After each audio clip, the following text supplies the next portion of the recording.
¿Creer en fantasmas en pleno siglo XXI? ¿Aceptar que todavía ahora existen casas embrujadas? Estas pretensiones aseguran las personas que se consideran pensantes. La opinión de este tipo de gente es muy respetable.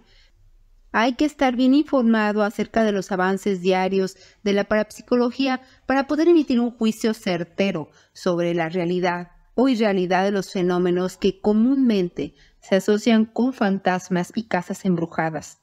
Y para ello, lo mejor es volver los ojos a un país donde, por tradición, no solo se ha mantenido viva la creencia en lo sobrenatural, sino donde continuamente se han realizado investigaciones y estudios serios sobre dicha fenomenología.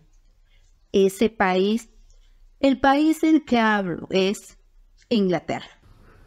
En muchos folletos turísticos y de propaganda de viajes a la Gran Bretaña se insisten en los tours por casas embrujadas. Desde luego que esto no es más que publicidad, pues difícilmente se le aparecen los fantasmas de una de estas casas a los turistas, pero con ellos se está denotando que la tradición sobrenatural sigue viva. Además de esa tradición, es interesante conocer el estudio o investigación de todos estos casos. El día de hoy estaremos observando el aspecto anecdótico de un lugar célebre por su fenomenología paranormal. Además, estaremos analizando algunas de las explicaciones que se le han dado, luego de haber comprobado que es absolutamente real. Así, comencemos. Vayamos al año de 1982. Se publicó en Londres un voluminoso informe de 500 páginas, resultado de las respuestas de 18,000 personas a una sencilla pregunta: ¿ha presenciado alguna vez un hecho sobrenatural? De 2,272 respuestas afirmativas, el comité investigador conservó 1,652 testimonios serios y comprobables, de los cuales 1,206 mencionaban concretamente la participación de fantasmas. Pero ¿es que acaso en pleno siglo XXI se sigue creyendo en fantasmas y hechos sobrenaturales? Y la verdad es que sí, no solo eso, sino que además serias investigaciones se han realizado en torno al fenómeno, ya que además de este estudio, Inglaterra ha sabido conservar la mayor parte de sus fantasmas históricos, como en el caso de Ana Bolena, una de las esposas de Enrique VIII, y a la que éste mandó decapitar, la cual sigue apareciéndose en el castillo de Dover y en las torres de Londres, según se dice. Es fácil identificarla, pues pasea sin cabeza. El espectro de George Villiers, duque de Buckingham, asesinado en 1628, frecuenta el castillo de Windsor, y el de la reina Isabel I, muerta en 1603, aún visita la biblioteca. El Banco de Inglaterra está vigilado día y noche por el fantasma de un cajero que falleció hace 3 siglos. Era un hombre de estatura tan elevada que, temiendo que su cuerpo fuera para un liceo, pidió ser inhumado en el sótano del edificio. Y como se sabe, generalmente los fantasmas se aparecen en sitios en donde reposan sus restos. Sin embargo, creo que no se cuenta con los datos suficientes y evidencias como para sacar conclusiones del asunto. Aunque existen pruebas, como por ejemplo la mencionada casa más embrujada de Inglaterra, la cual desde la más remota antigüedad, las mansiones encantadas, panteones y los terrenos en los que se entierran a los muertos parecen ser los lugares universalmente reconocidos como propios para apariciones y hechos sobrenaturales. Y el edificio de la abadía de Burnley no parece ser la excepción. Esta rectoría fue erigida en 1863 y albergó sucesivamente a media docena de párrocos, todos ellos gente seria y nada impresionable, pero que sin embargo compartieron un rasgo en común: haber presenciado hechos que desafiaban toda explicación lógica. En 1928, Eric y Mabel Smith llegaron de la India para hacerse cargo de la parroquia de Boiler, 60 millas al noreste del centro de Londres. Al cabo de un año, los Smith la abandonaron y la rectoría ya se hizo famosa como la casa más embrujada de Inglaterra. Y desde un inicio, en su construcción, tuvo ya algunas historias aterradoras, como el hecho de decaimiento de un trabajador de 17 años que se ahogó en el río local durante la construcción de la casa, marcando ya los primeros inicios de lo que estaba por venir y provocando ya supersticiones entre los lugareños. Por ejemplo, el primero de ellos, el reverendo H. de Bull y su familia, escucharon pasos, tintineo de campanas, inexistentes luces misteriosas que iluminaban cuartos desocupados, así como el movimiento de objetos, aún los muy pesados. Todos estos fenómenos que podían ser imputables a los poltergeists, ya que estos se caracterizan por los golpes, ruidos, objetos que se mueven o vuelan por los aires. Sin embargo, el caso Borley iba más allá de estas manifestaciones. El propio reverendo Bull y varios de sus hijos vieron en diversas ocasiones un carruaje fantasmal que pasaba por las cercanías de la rectoría y se desvanecía precisamente al llegar a ella.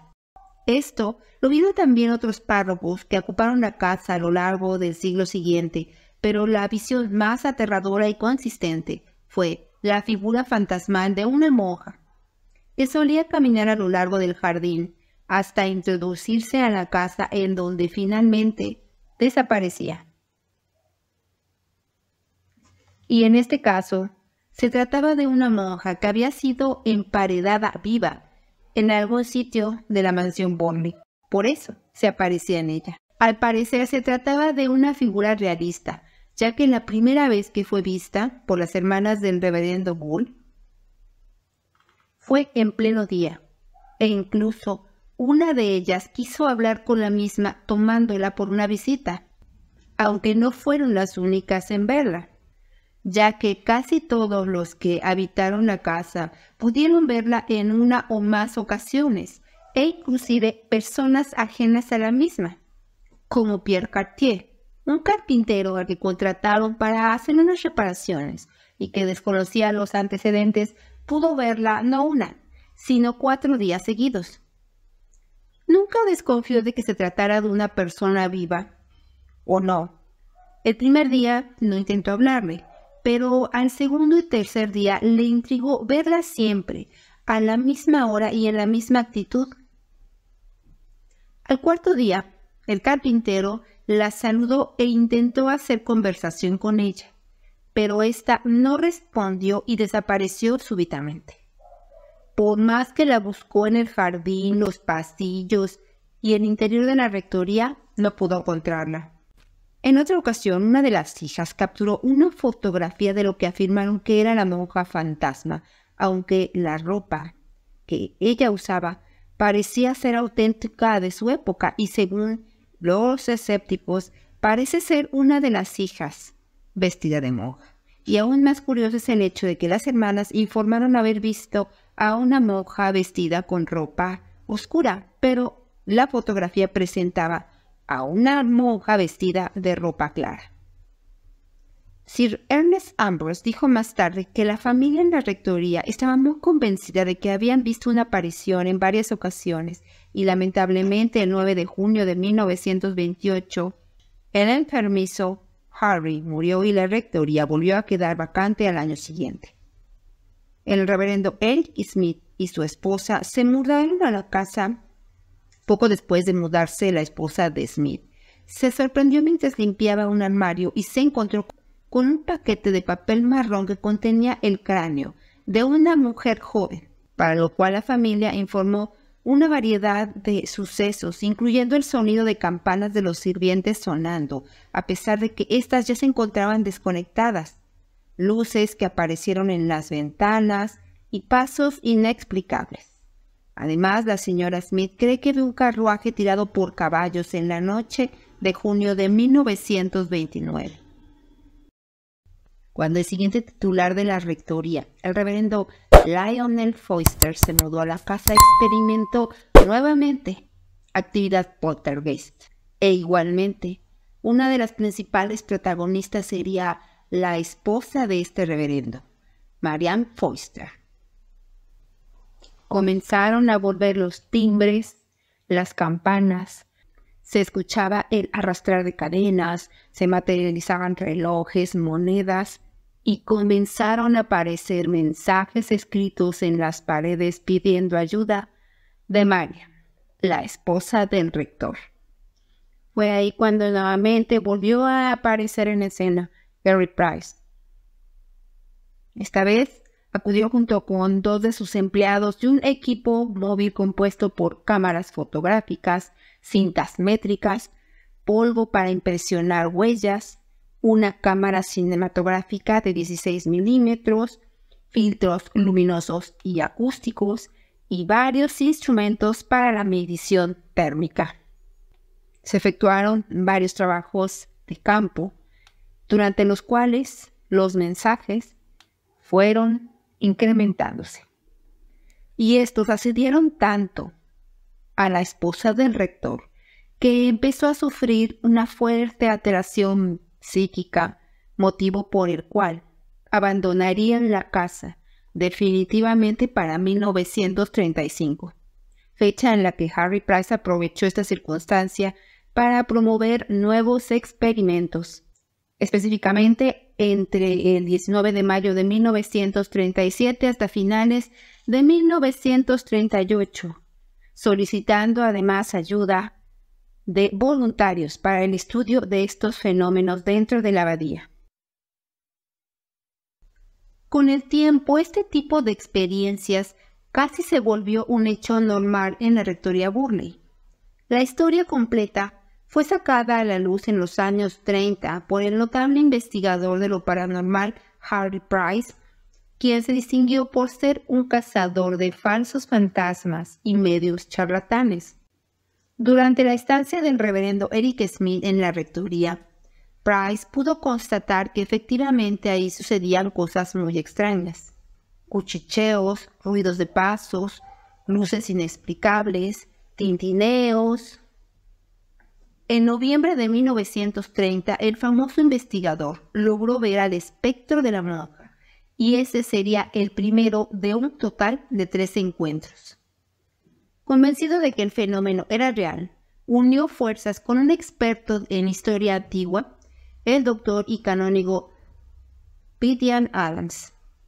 Ambos descubrirían más tarde que la religiosa, cuyo nombre había sido Mary Leary, sí había existido, habiendo abandonado el convento para fugarse con un exmiembro de otra comunidad religiosa.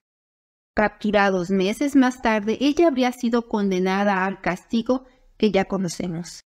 Entonces, el caso no era un simple poltergeist, sino algo más que implicaba espíritus ligados a la tierra.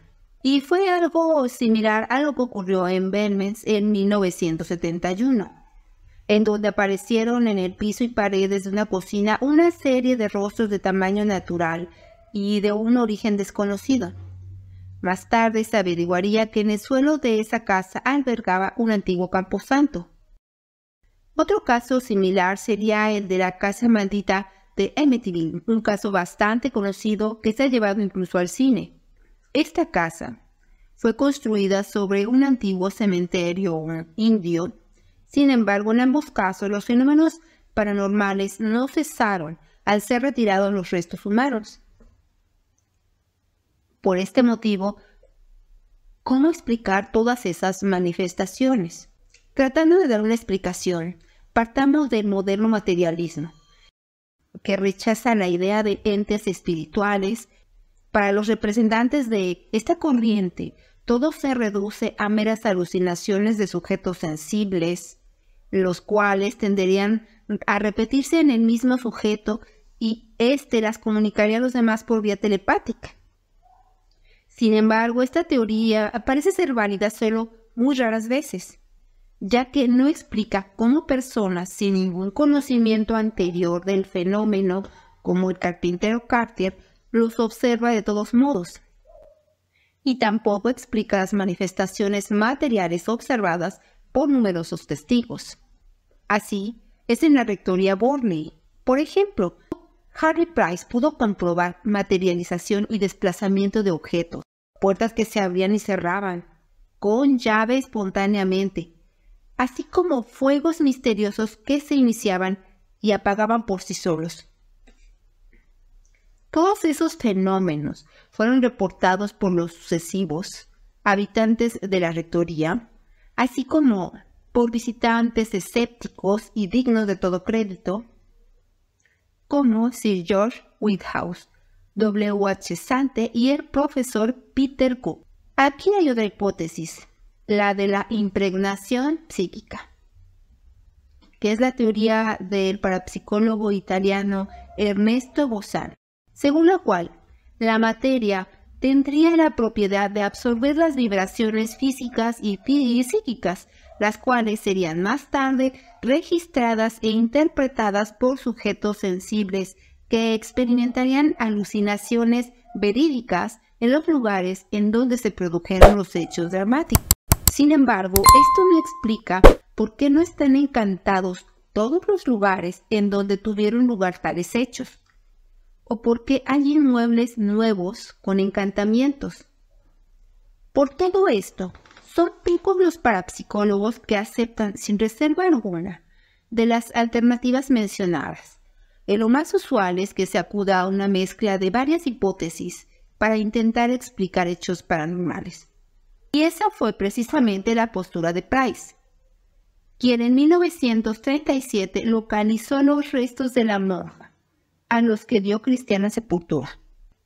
Sin embargo, con ello no finalizó todo.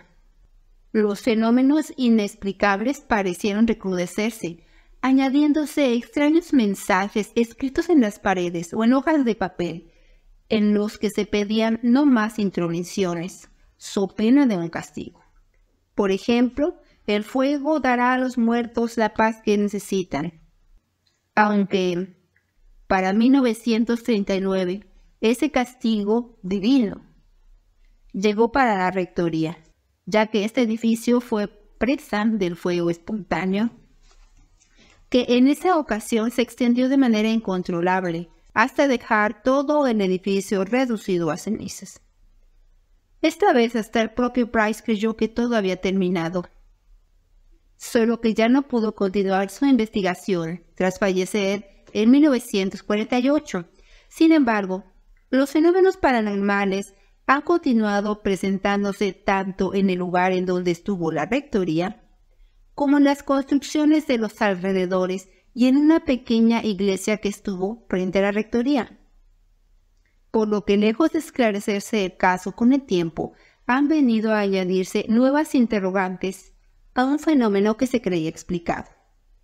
Tras la muerte de Price, 3 miembros de la Sociedad para la Investigación Psíquica de Inglaterra trataron de desvirtuar su investigación sobre los sucesos de Borley, pero sin éxito, ya que fueron rebatidos por los demás miembros de dicha sociedad.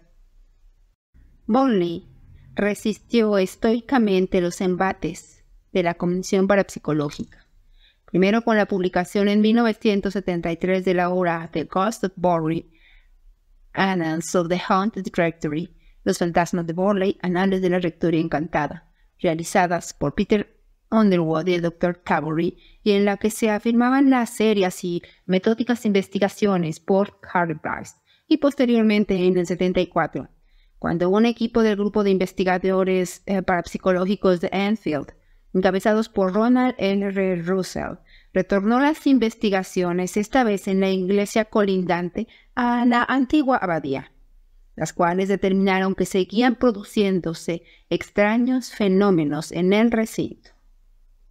Grabando cientos de ruidos, pisadas, golpes y demás.